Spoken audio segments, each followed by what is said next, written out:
It was like 9 p.m. at night. I looked out the window, you know. And then, oh, I saw a woman with long hair being attacked.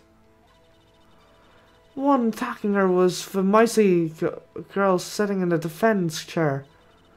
And then the woman, dodged one side and ran away. But that girl, she caught up to her and she hit her. Then the woman with the long hair, she kind of slumped. The end. That's all I saw. Every bitsy witsy. Wink. Well, Your Honor. I see. It's remarkably solid testimony. I don't need to trouble the witness any. Well, wait, Your Honor. Yes, Mr. Wright? What about my cross-examination? I thought the witness's testimony just now was quite firm. Didn't you? Mr. Wright, I understand you were Miss Mia Fey's understudy, were you not? You must know her techniques quite well. Her cowardly way of finding out the tiny faults in perfectly good testimonies. Hey, how dare you? Well, Mr. Wright, will you cross-examine the witness? Just before I say yes, I'm doing it. He's saying that we were doing undermined ways of doing stuff. He had a fake autopsy report made. And he's calling us, the person who slumped down to people's level, squeezing information out of people, and wherever one he slips, he makes up fake autopsy reports. Screw him in this first case. We're going on. I'll gladly proceed with a cross-examination. If only because I have a feeling Edward doesn't want me to. She has to have some type of weakness. Very well, you may begin your cross-examination. No wonder Edward, one of you just says, oh no, I don't want you to cross-examine this witness. You know, the only thing you really do. It was like 9 at night, you know, I looked, yeah, I've already done it. So, okay, one attacking towards a mousy girl and fence girl. Well, I never heard this point, so let's question her on this. She dodged? Dodged what? Well, the attack. Please continue. That girl, she caught up for her and she hit her. Yeah, okay, so we must just press this. Also, calling her a mousy girl just sounds like something that needs to be pressed. How do you know she was a defendant? Huh? Well, you know, she had girlish physique. Women know these things. Look, I should just know, okay? There's only one person that's seen a crime of short, girlish figure. Testimony is bulletproof, Your Honor. He's right. He's right. Question the testimony. Hold on a minute. That testimony stinks. Oh no, that's not a good thing. But what? Miss May, I'm willing to bet that you saw you're lying. Are you telling the truth? Did you really see the defendant? Oh jeez, if that's her face kind of scared me here. Mr. Wright, what's the meaning of this? Yes, what's the meaning? Somebody tell me, because I'm clueless about this, I mean. Okay. You really had witnessed my client, Miss May. You might notice her clothes before noticing her physique. Why does she have that scary face if she gets shocked? It kind of just freaks me out. But by the way, whenever I gasp, it's actually for her, not me, just so you know. But it's not very hard to fake a gasp for her. No one wears clothes like that, especially on a daily basis, except her. And I'm no expert in fashion, but her hairdo looks far from normal to me. However, the witness's testimony mentions neither one of these things. The testimony is bogus. But... Still, honestly, I thought it was wrong. I thought I was going to get a penalty because I pressed the wrong thing because he said this testimony stinks. She was, Your Honor. I saw her. And so did Detective Gumshoe. What do you say about that, Miss May? Ugh, what are you trying to say, you mean lawyer? I saw what I saw. I just didn't think it was trifling little details were necessary, darling. Miss May, but the court would like to remind you to please have meant nothing in your testimony. I'm sorry, Your Honor. I'll be a good girl. I promise. Wink! Your testimony, if you would. Damn, I almost had her. You have to admit, she isn't one person part of the eye group. That did not make any sense at all. I did see everything, I did! The victim, she dodged her first attack and ran off to Wright. And then the girl in hippie clothes ran after her. And she had her with that weapon. I saw it, I did. That clock. You know, that statue clock, the thinker, I think. Well, does the accuracy of our report not startle you? Oh yeah, that's a very hard contradiction to find. I see. I only wish you detailed that from the beginning. Oh, why did everyone slips off at the same point? It's a clock? Well, it is a clock, but it looks like a statue. Oh, jeez. Both people, this has been the same contradiction in both cases. I wish it didn't do that in the second one. So yeah, she had her with a weapon, that clock, that statue clock. It's actually a clock. Miss May, what you said just now was quite revealing. Revealing? Oh, you'd like that, wouldn't you, naughty Mr. Lawyer? Just said that this statue, Vinker, I don't know why I said that, but Vinker was a clock. But there's no way of knowing that just by looking at it. Another person in much the same position recently called us a clock too. And he was found guilty of murder. Order. Order. Miss May, can you explain how you knew this was a clock?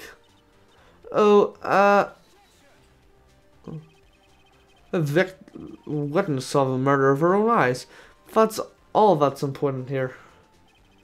The defense is trying to confuse the issue of trivial concerns. Yes, of course. I will withdraw your question, Mr. Wright. But questions are all I have, Your Honor. As you may recall, I've caught murderers of these questions before. Well, only once. Objection sustained. You may continue to question the witness. Oh, that was close. That was close. If he stopped me there, well, the trial would be over. Huh? What? So what happens now? What happens now is you answer my question. How do you know this is a clock? What? That's because I heard it? Yes, I heard it say the time. So you've been to the law offices of Fey and Co. No. Hey, I didn't say that. Why did I go there? I heard it from my hotel room.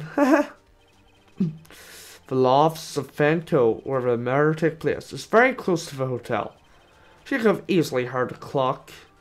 And I am talking in the judge's voice. Well, Mr. Wright, are you satisfied? No, Your Honor. I can't give up now. I'm not satisfied because she couldn't have heard it. Oh no, damn. Well, she couldn't have heard it because it couldn't have rung, that's what I meant. But, yeah, that's not what I meant. And now I'm going to get a penalty. Oh no, I'm not. The prosecution denies this request. Okay. I'm just trying to skip this part because it's not important. It couldn't have rung is the right answer. Your Honor, members of the court. It's inconceivable the clock in question rang. Because it's empty. That clock is missing a clockwork. How could you possibly? Just take a look right now. Oh. See anything interesting, Your Honor? It's as the defense says. This clock is missing its clockwork. It's quite empty. Mr. Wright, would you care to explain to court the meaning of this? It is as you can see, the clock was empty, it couldn't have rung. Therefore, this witness is a big, fat liar. Fat? Just like the way that's her objection. Fat? I'm not fat. I'm not at all. Well, Miss May?